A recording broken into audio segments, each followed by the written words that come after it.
Selamat pagi anak-anak, jumpa lagi dalam pelajaran Bahasa Indonesia. Hari ini kita akan mempelajari materi mengenai teks laporan percobaan dengan subbab ciri kebahasaan teks laporan percobaan. Sebelum kita mulai pelajaran, marilah kita berdoa sesuai dengan keyakinan masing-masing agar proses pembelajaran dapat berlangsung dengan baik. Tujuan kita mempelajari materi ini adalah agar mengetahui ciri-ciri kebahasaan dalam teks laporan percobaan. Silakan kalian siapkan catatan kalian, kemudian kalian catat informasi yang akan Ibu sampaikan. Nanti sewaktu-waktu Ibu akan mengoreksi catatan kalian satu persatu.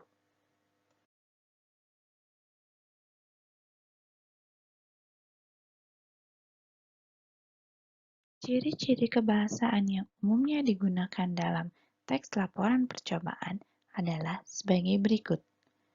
A. Kalimat kompleks atau kalimat majemuk. B. Kata hubung. C. Istilah teknis. D. Kalimat perintah. E. Kata bilangan.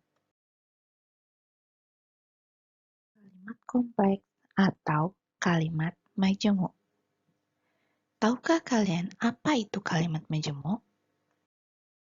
Kalimat kompleks atau yang lebih sering disebut dengan kalimat majemuk adalah kalimat yang memiliki lebih dari satu pola kalimat.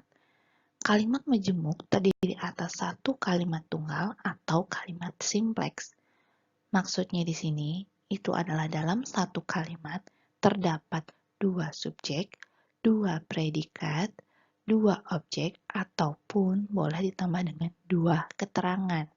Jadi dalam satu kalimat terdapat dua pola kalimat. Nah, dalam kalimat kompleks atau kalimat majemuk itu boleh diberi konjungsi, boleh juga hanya diberi tanda koma. Contohnya, Intan memiliki suara yang cantik saat kecil sehingga dia bisa menjadi penyanyi. Pola kalimatnya seperti ini.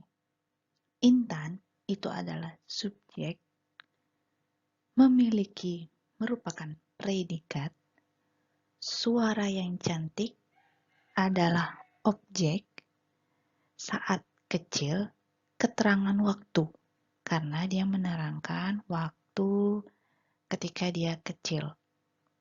Kemudian sehingga itu adalah konjungsi. Dia adalah subjek kedua. Bisa menjadi adalah predikat kedua. Dan penyanyi merupakan objek kedua. Nah, dalam kalimat tersebut memiliki dua subjek, dua predikat, kemudian dua objek, satu konjungsi, dan juga satu keterangan waktu. Nah, seperti itu pola kalimat untuk kalimat majemuk. Jika contoh yang pertama itu menggunakan konjungsi, berbeda halnya dengan contoh yang kedua. Contoh yang kedua ini tanpa konjungsi, jadi dia hanya memerlukan tanda koma. Contohnya, Rani belajar bahasa Indonesia. Andi belajar matematika. Nah, kalimat ini merupakan kalimat majemuk karena dia terdiri atas dua pola kalimat. Rani ini sebagai subjek, belajar itu adalah predikat, bahasa Indonesia adalah objek. Kemudian, Andi ini adalah sebagai subjek kedua, belajar ini adalah predikat kedua, dan matematika adalah objek yang kedua. Ini juga disebut dengan kalimat majemuk walaupun tanpa konjungsi. Kalian bisa melihat dengan tanda koma ini. Tanda koma yang ada pada kalimat ini. Nah, bagaimana untuk kalimat kompleks dan kalimat majemuk? Apakah kalian sudah paham? B. Kata hubung atau konjungsi. Kata hubung atau konjungsi adalah sebuah kata tugas yang berfungsi untuk menggabungkan kata dengan kata, kalimat dengan kalimat, dan paragraf dengan paragraf. Dalam penyusunan teks laporan percobaan, tentunya penggunaan konjungsi tersebut sangat diperlukan. Kata hubung dalam teks laporan percobaan diantaranya adalah dan, tetapi, apabila, saat, jika, sehingga, meskipun, kemudian, dan masih banyak lagi. Contoh penggunaan kata hubung atau konjungsi sebagai berikut. 1. Tujuan dari pembuatan slime tanpa boraks ini adalah agar menjadi lebih kreatif dan mampu berinovasi dalam berkreativitas. Dari contoh tersebut, manakah yang termasuk ke dalam konjungsi? Ya, kata dan merupakan konjungsi, kemudian ada kata agar juga termasuk ke dalam konjungsi. Contoh satu ini ada dua konjungsi dalam satu kalimat. Tidak masalah ya penggunaan konjungsinya, boleh dua, boleh tiga gitu dalam satu kalimat. Asalkan kalimat tersebut bisa dipahami atau kalimat tersebut padu dan nyambung, tidak masalah penggunaannya, penggunaan konjungsinya ada berapa. Contoh yang kedua, usaha kesenian dari barang bekas ini merupakan kategori dalam menjual keahlian, sehingga yang diperlukan kreativitas untuk merancang kesenian tersebut. Nah, contoh kedua ini, yang manakah yang termasuk ke dalam konjungsinya? Ya, ada kata sehingga, ini adalah konjungsi. Kemudian ada kata untuk, juga termasuk ke dalam konjungsi. Nah, berarti dari contoh yang sudah Ibu paparkan, masing-masing kalimat terdapat dua contoh konjungsi atau dua jenis konjungsi gitu. Berarti dalam satu kalimat boleh penggunaan satu konjungsi, boleh dua konjungsi, boleh tiga konjungsi juga boleh. Asalkan kalimat tersebut padu atau nyambung atau mudah untuk dipahami. C. Istilah teknis.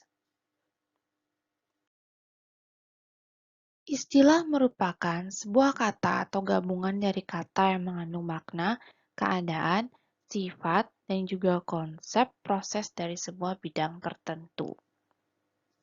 Dalam teks laporan percobaan, istilah yang paling sering digunakan itu adalah istilah ilmiah atau yang berkaitan dengan sains. Maka dari itu, penggunaan istilah dalam teks laporan percobaan itu sangat penting sekali penggunaannya. Contohnya, kelelawar merupakan hewan mamalia yang dapat terbang. Dalam contoh kalimat ini yang termasuk ke dalam istilah teknisnya adalah mamalia. Mamalia ini masuk ke dalam istilah yang mengandung suatu arti hewan yang menyusui. Kami mengumpulkan dan menjual kotoran ayam ternak kami sebagai pupuk kandang kepada petani kampung sebelah. Contoh yang kedua ini, manakah yang termasuk ke dalam istilah teknisnya? Ya, ada kata pupuk kandang. Istilah pupuk kandang ini mempunyai arti pupuk organik yang terbuat dari kotoran hewan. Nah, dari dua contoh yang sudah Ibu jelaskan tadi, masing-masing mempunyai istilah yang berbeda, tetapi masih mencakup dalam satu bidang. Kesimpulannya, Istilah itu adalah sebuah kata yang mengandung sebuah makna. Jadi, katanya mengandung sebuah arti, mempunyai arti yang berbeda. D. Kalimat perintah. Kalimat perintah adalah kalimat yang mengandung makna meminta atau memerintah seseorang untuk melakukan sesuatu. Biasanya kalimat perintah ini digunakan ketika ingin membuat suatu langkah-langkah dalam teks laporan percobaan. Karena pada bagian langkah-langkah tentunya pasti meminta atau memerintah seseorang untuk melakukan sesuatu sesuai dengan step by step-nya atau langkah-langkahnya. Kalimat perintah pada teks laporan percobaan diantaranya seperti siapkan, aduklah, hindari, tambahkan, tuangkan, sebaiknya, campurkan, dan masih banyak lagi. Yang jelas, ketika ada penggunaan partikel lah atau partikel kan, itu sudah masuk ke dalam kalimat perintah. Contoh penggunaan kalimat perintah itu sebagai berikut. Buatlah sebuah sketsa gambar terlebih dahulu di kertas dengan memakai jangka berdiameter 8 cm, lalu gunting sesuai pada pola jangka tersebut. Aduklah air dan jus lemon dengan menggunakan sendok. Nah, dari kedua contoh tersebut ada kata buatlah, ada kata aduklah gitu. Jadi, dua contoh tersebut menggunakan partikel lah setelah kata buat dan setelah kata aduk. Nah, jika kalian melihat sebuah kata yang akhirannya diikuti oleh partikel lah atau partikel kan, itu sudah masuk ke dalam kalimat perintah gitu. Walaupun pada akhir kalimatnya tanpa menggunakan tanda seru.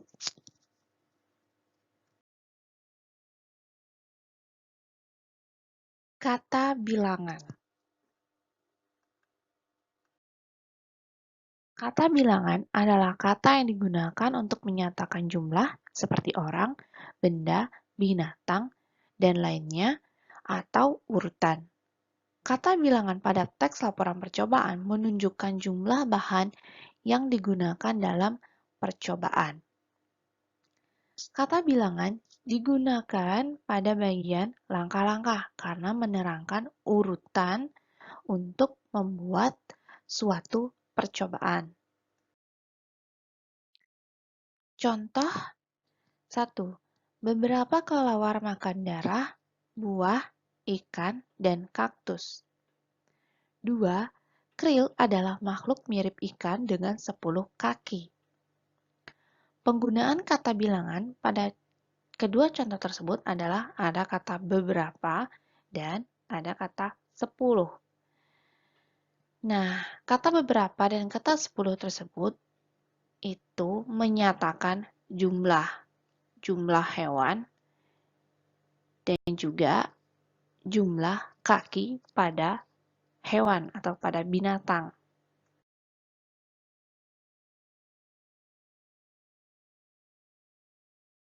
Baiklah, itulah penjelasan mengenai ciri kebahasaan teks laporan percobaan.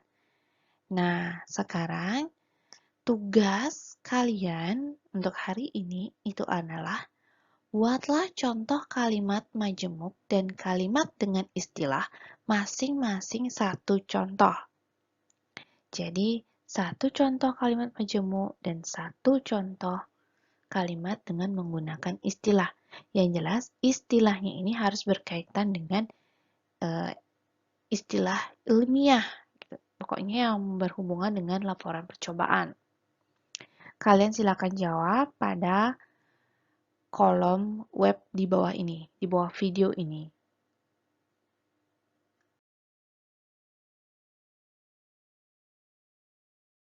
Sekian pembelajaran kita hari ini. Jika ada pertanyaan atau ada yang belum kalian pahami, silakan nanti langsung tanyakan ke Ibu. Baiklah, akhir kata Ibu ucapkan terima kasih dan sampai jumpa.